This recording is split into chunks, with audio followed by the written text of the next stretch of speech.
So inflation together with a rate hike has caused the markets to fall, and so there must be a lot of you out there deciding whether to buy more or to sell. So today I looked at Peter Lynch's theory and I've come to a decision of my own, and I hope you can come to the same. So stay tuned till the end of the video, and of course if you haven't done so, make sure you smash that like button, subscribe and ring that notification bell so that you can stay updated with the videos I post on my channel. So in the 20th century, over the 94 years, there has been 50 times when the index has tumbled significantly.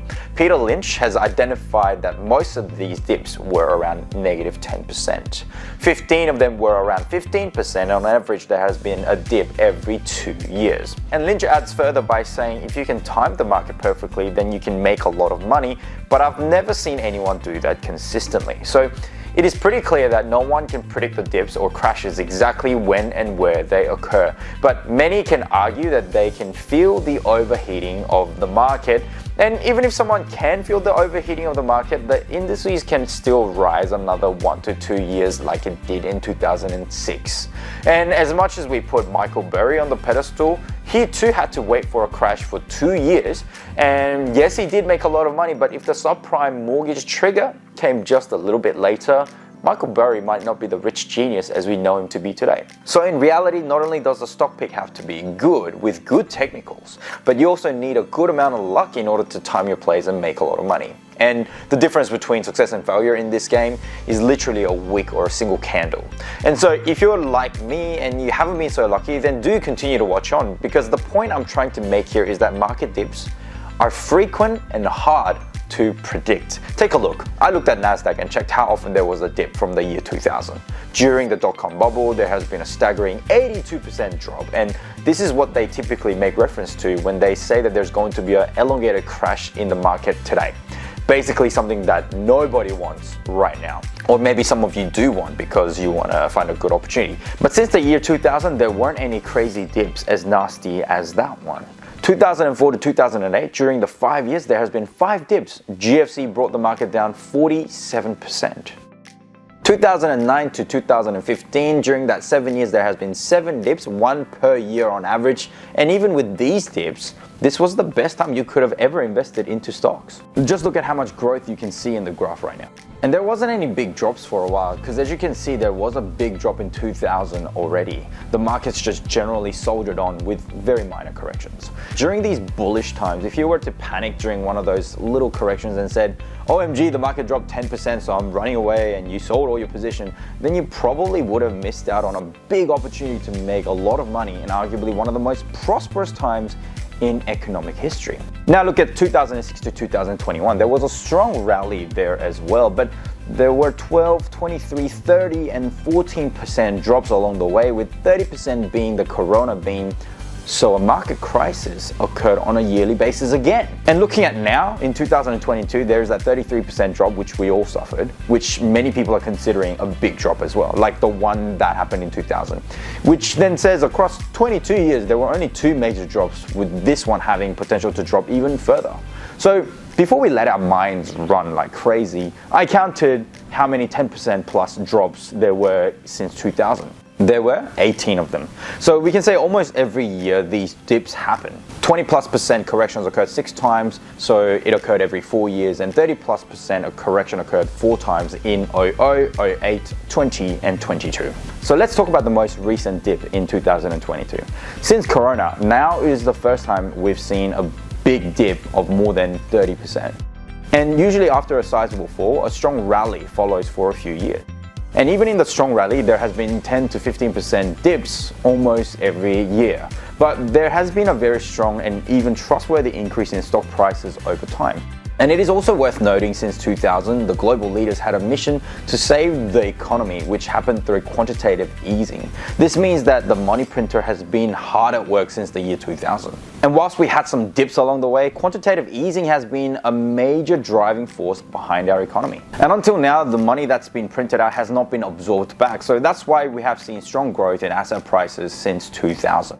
Look at real estate and stocks. They have been following suit on the growth in liquidity and thus inflation in the market over time. So most investors have been very successful and made lots of money over the last 20 years. But right now the situation is different to the many small crises we experienced for the last 22 years.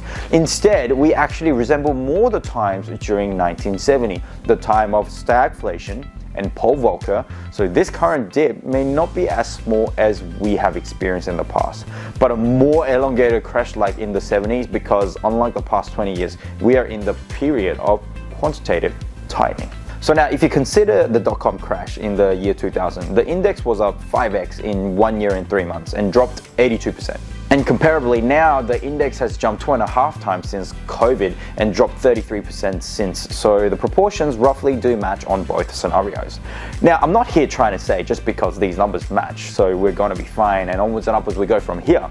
Rather, the point I'm trying to make is that even if we do perform a backtest into the past, predicting or timing the market is again not that easy to do.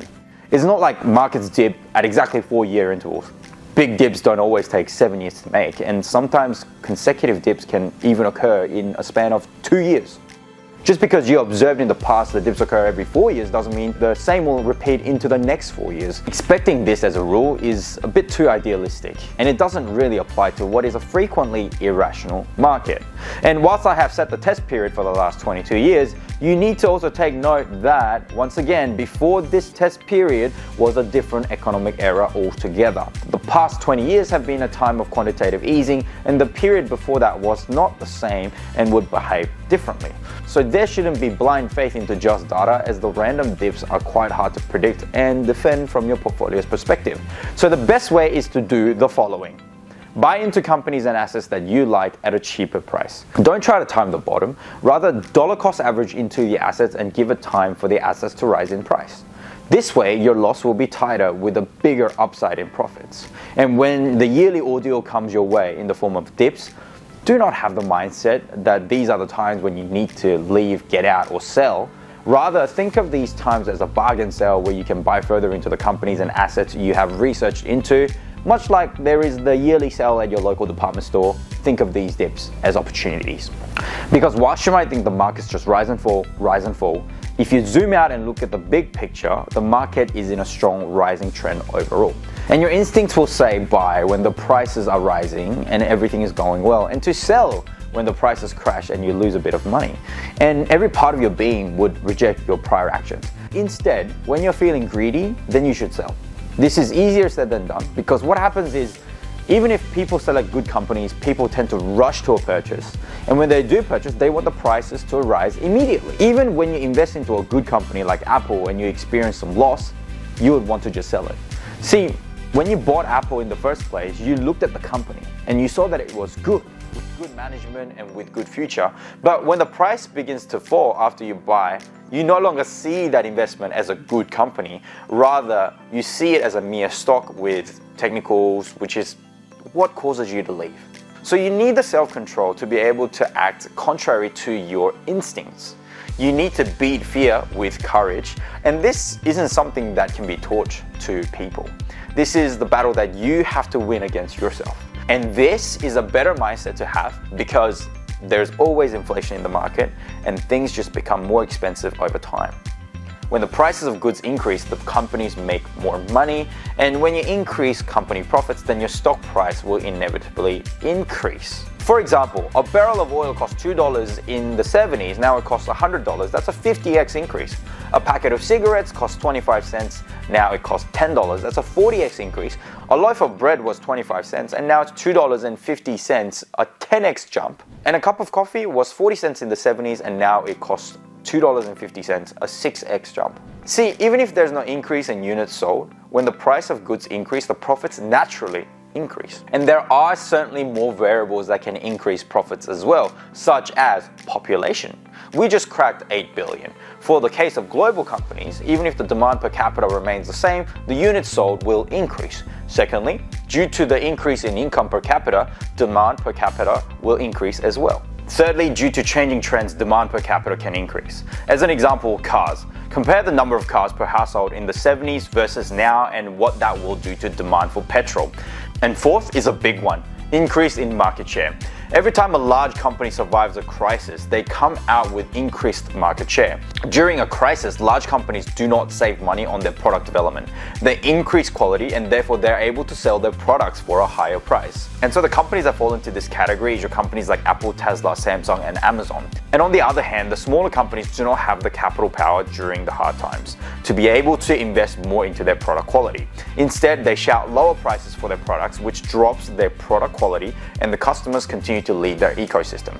So based on this understanding, you can look for good companies to invest in, and you should consider the following: companies that profit from population growth, companies that profit from increasing personal income, companies that profit from changing trends, which leads to increased demand in their products, and companies that can survive crises and use it as opportunity to increase their brand value, kill off their small competitors, and increase market share. These are the companies that will benefit from inflation.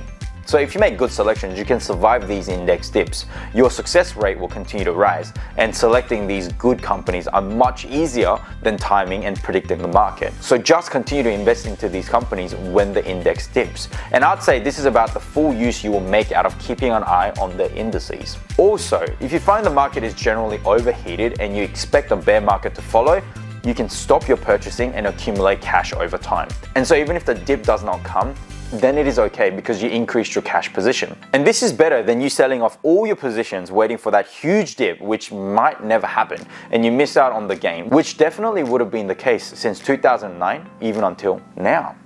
Another issue that Peter Lynch raised in investors is that they make the mistake of investing into assets without looking at their balance sheet. So as you know, asset minus liability is equity, as in the actual capital in the investment.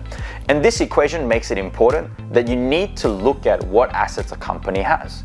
Is the asset easily convertible to cash or not as easily convertible to cash? Does the asset become worthless once they stop running their business? And also ask the question, what kind of debt do these companies have? Is it something that incurs interest? Is it something that you can pay back in cash or with products? Mileage of an airline company would be an example of debt which is paid back in products and services. And so if you find that there is no debt in a company, then increases in rates won't matter to these companies and there will be no risk of bankruptcy. In a high inflation time like right now, assets increase in value very quickly. And so if you can pay back the interest on your debt, and so the principal debt remains the same, and if the asset value increases while debt stays the same, then equity or your capital will increase. And so asset holders can make lots of money in these times. But if you expand your thinking a bit further into larger entities, during COVID, governments have been increasing their debt by buying treasuries. Treasuries have a fixed interest rate and treasuries do not follow inflation.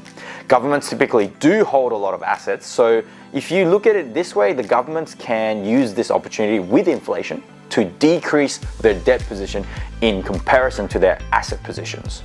And of course, asset prices can drop as per everyone's expectations, and this can make equity and capital drop as well. But asset price drops aren't usually forever. It will eventually trace inflation in many cases. So if you consider the concept of inflation, your investment decision can improve over time. Thank you so much for tuning in today. Make sure you go like, share, and subscribe, and I'll see you next time.